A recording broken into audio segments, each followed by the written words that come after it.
Hi there, Dr. Lepora here, and I'm so excited to be bringing you this 4-part series on diversity and equity and inclusion. It's a very important element that is on people's minds, on their hearts.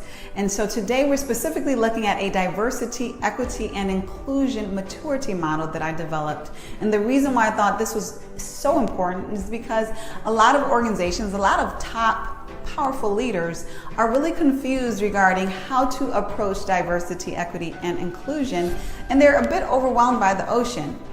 And even though individuals are powerful, are skilled, are smart, it does not mean that they know everything. And so specifically diversity and equity and inclusion, many of us are still learning in the industry. And so it's important for people to not be ashamed, but to be open to learning how to leverage D&I to better their organizations, to better their business, to better their teams and their people.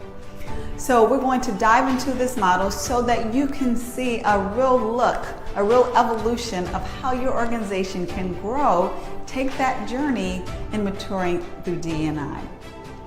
So first and foremost, I want to talk about these 5 levels that you see. Basic, awareness, appreciate, integrate, and sustain. This is very important because what it suggests, what it implies, and what it directly says is that you have to make an evolution journey in order to optimally manifest D&I in an optimal way within your organization. I'm not going to read everything, but I do expect you to read all of this in order to absorb it all. But the essence that differentiates these levels is going from an organization that is more reactive, more based upon what they have to do, to actually being D&I. So it's from an organization that is reactive to passive to active to proactive and then to sustaining.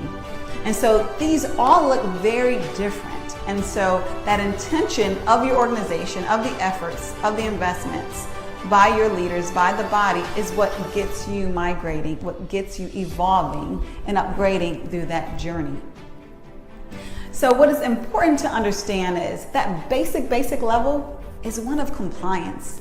It's that organization, and we all know that organization is a traditional 80s organization that does what it has to do in order to not get sued, quite frankly, in order to increase liabilities. And so they're going to dot their I's regarding what those government regulations are, but that's where the buck stops, because that is all they're interested in, and that's what they see the requirement as being.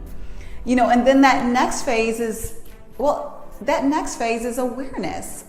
Well, okay, we see this diversity, this equity and inclusion, we understand it, and we know what it may be, and it may be a positive thing, you know, and that awareness goes more into a phase of now we appreciate it. We appreciate what diversity, equity, and inclusion is.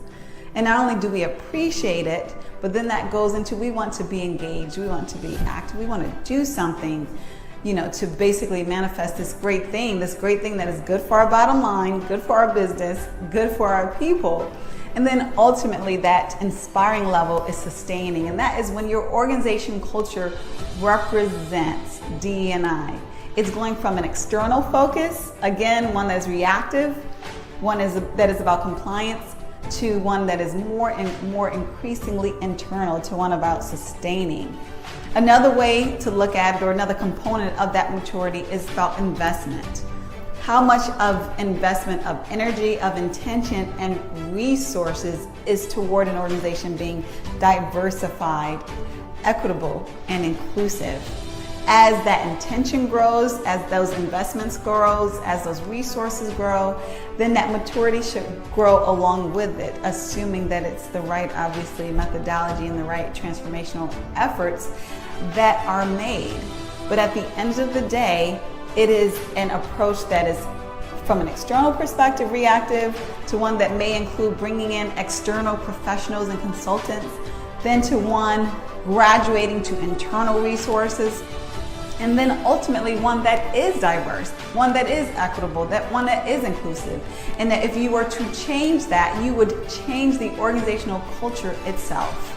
Now, I will say most organizations are not at the sustain level.